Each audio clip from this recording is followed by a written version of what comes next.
Last time speaker తరఫున ముకుల్ గారు appear అయ్యి మేము రీజనబుల్ టైం అంటే ఎంతనో స్పీకర్ని అడిగి చెప్తామని చెప్పారు. సో ఆర్డర్ తర్వాత మన రిట్ పిటిషన్ ఫైల్ చేసినప్పుడు 7 మంది ఎమ్మెల్యేల పైన జస్టిస్ గవై గారి ధర్మస్థానము నోటీసెస్ కూడా అదర్ సైడ్ సర్వ్ చేయండి అని చెప్పారు. మేము ఇదే స్పీకర్ దృష్టికి కూడా తీసుకెళ్లి ఇచ్చాము. స్పీకర్ గారు కూడా అంతా చదివినాక మేము లీగల్ ఒపీనియన్ తీసుకున్నాక మేము బ్రీఫ్ తీసుకుంటాము, యాక్సెప్ట్ చేస్తామని అన్నారు. అదే విషయం కోర్టు కూడా చెప్పాము. ఈరోజు స్పీకర్ తరఫున న్యాయవాది రీజనబుల్ టైం అని మేము కమిట్ కాలేము, కోర్టులో మేము టైం చెప్పాము. 5 judges constitution bench Subhash Desai judgement ప్రకారం దాంట్లో రీజనబుల్ టైం అన్నారు, టైం ఎక్కడ చెప్పలేదు. సో మేము కమిట్ కాము అని చెప్పడం జరిగింది ఆయన. సో మేము ఆర్గ్యూ చేసి 10 నెలలు అయినాయి, మేము ఎస్ఎల్పీ వేసిన తర్వాతనే నోటీస్ ఇచ్చింది స్పీకర్, నోటీస్ ఇచ్చారు. అండ్ రిట్ పిటిషన్ ఫైల్ చేసినాక 7 మంది ఎమ్మెల్యేల పైన ఇప్పుడు నోటీస్ ఇచ్చారు. సో మేము ముందుకు వస్తే గానీ స్పీకర్ తనంతా తాను డిసైడ్ చేస్తలేరు. So already Keisham Megha Chandran Manipur judgement 3 months outer limit అని ఇచ్చారు క్లియర్ గా. అది 3 జడ్జెస్ బెంచ్ జడ్జిమెంట్. అది ఈ రోజు 2 జడ్జెస్ బెంచ్ కాంబినేషన్ లో ఉన్నారు. మేము అదే ప్రెస్ చేయడం జరిగింది. ఆల్రెడీ 3 months అన్నారు. మీరు ఇచ్చిన నోటీస్ ఏదైతే మీరు చెప్తున్నారో కోర్టుకి, ఆ రోజు నుంచి మీరు డిసైడ్ చేయాలి 3 months లో. That is the law. 10 months అయిపోయినాయి కాబట్టి మీరు 1 month లోపల ఇప్పుడు డిసైడ్ చేయాలి డే టు డే బేసిస్ మీద అని మా వాదన ఉండే. అండ్ ఇద్దరు ఎమ్మెల్యేలకైతే అసలు అవసరం కూడా లేదు అడ్జుడికేషన్, ఎందుకంటే ఒక ఆయన కంటెస్ట్ చేశారు, ఇంకొక ఆయన వాళ్ళ డాక్టర్కి ప్రచారం చేశారు. సో వాళ్ళకి అసలు అడ్జుడికేషన్ కూడా అవసరం లేదు. It is an open and shut case.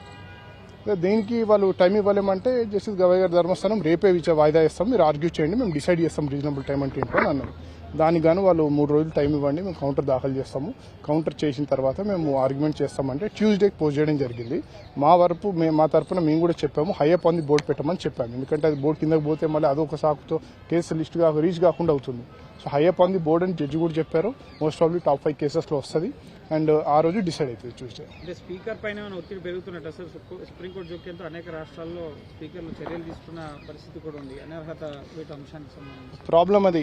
Speaker ఇక్కడే కాదండి, అన్ని రాష్ట్రాలలో, ఏ రాష్ట్రంలో ఎక్కడ కూడా మీరు గోవా ఎగ్జాంపుల్ తీసుకోండి. సుభాష్ దేశాయ్ 5 జడ్జిమెంట్ వచ్చిన తర్వాత కూడా మహారాష్ట్ర స్పీకర్ డెసిషన్ తీసుకోలేదు. తీసుకోకపోతేనే 2 సార్లు మళ్ళీ రిట్ పిటిషన్ ఫైల్ చేయడం జరిగింది.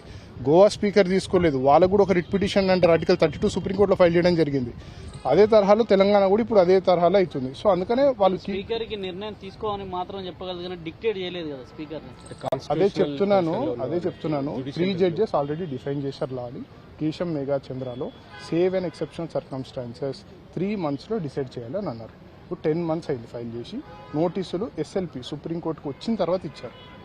అండ్ అది కూడా అడగడం జరిగింది, 10 నెలల్లో మీకు ఏమైనా స్టే ఉందా హైకోర్టులో, మీరు ఎందుకు విచారణ జరపలేదని. దానికి వాళ్ళ దగ్గర ఆన్సర్ లేదు. ఇప్పుడు ఈ ఏదైతే నోటీసులకు సంబంధించి వాళ్ళు ఏమన్నా ఎక్స్ప్లెనేషన్ ఇచ్చినట్టు ఏమైనా చెప్పారా కోర్టు? ఏం చెప్పలేదు. వాళ్ళు ఏమన్నారంటే మాకు వేరే పనులు కూడా ఉన్నాయి, స్పీకర్కి వేరే పనులు కూడా ఉంటాయంటే జడ్జెస్ కూడా సీరియస్ అయ్యారు. వేరే పనులు ఉన్నాయని చెప్పి ఈ పని చేయకపోవడం, ఇది పెండింగ్ పెట్టడం మాకు అర్థమవుతుంది, మీ వ్యూ ఏంటో, అందుకని మేమే డిసైడ్ చేస్తామని జడ్జెస్ వాళ్ళే డిసైడ్ చేస్తారు.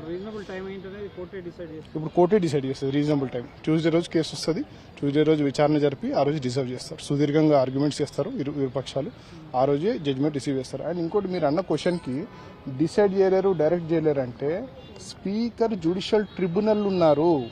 Speaker will wear 2 hats. Legislative hat వేసుకుంటే తనకి అబ్సల్యూట్ ప్రివిలేజ్ ఉంటుంది, బికాస్ ఈజ్ అ లెజిస్లేటర్. ఇక్కడ జ్యుడిషియల్ క్యాప్ వేసుకున్నారు. సో ఆయనకి జ్యుడిషియల్లో he's normal like normal tribunal. ఒక ఎన్సీఎల్టీ ఎన్జిటీ ఎట్లనో సుప్రీంకోర్టు ఎట్లయితే డైరెక్షన్స్ ఇస్తుందో అలానే స్పీకర్ కూడా సుప్రీంకోర్టు డైరెక్షన్ ఇవ్వచ్చు. ఆ స్పీకర్ మాకు ఇమ్యూనిటీ ఉంది అనడం దట్ ఈస్ రాంగ్ ఆర్గ్యుమెంట్. నేను మళ్ళీ చెప్తున్నాను, అట్లీస్ట్ 6 కేసెస్లో సుప్రీంకోర్టు డైరెక్షన్స్ ఇచ్చింది స్పీకర్కి. జయంత్ పాటిల్, సునీల్ ప్రభు, గోవా, కేశం మేఘా చంద్ర, రాజేంద్ర సింగ్ రాణా జడ్జిమెంట్ ఉంది. దాంట్లో సుప్రీంకోర్టు స్పీకర్కి గడువు ఇచ్చినాక స్పీకర్ డిసైడ్ చేయకపోతే సుమోటోగా సుప్రీంకోర్టే డిసైడ్ చేసి వాళ్ళందరినీ డిస్క్వాలిఫై చేసింది ఎమ్మెల్యేలను, 13 మంది ఎమ్మెల్యేలను, బీఎస్పీ వాళ్ళని. సో అది పాయింట్లెస్. అది స్పీకర్ డిసైడ్ డైరెక్షన్ ఇవ్వలేదని హైకోర్టు చెప్పడం దట్ ఇస్ పాయింట్లెస్. 100% వస్తాయి.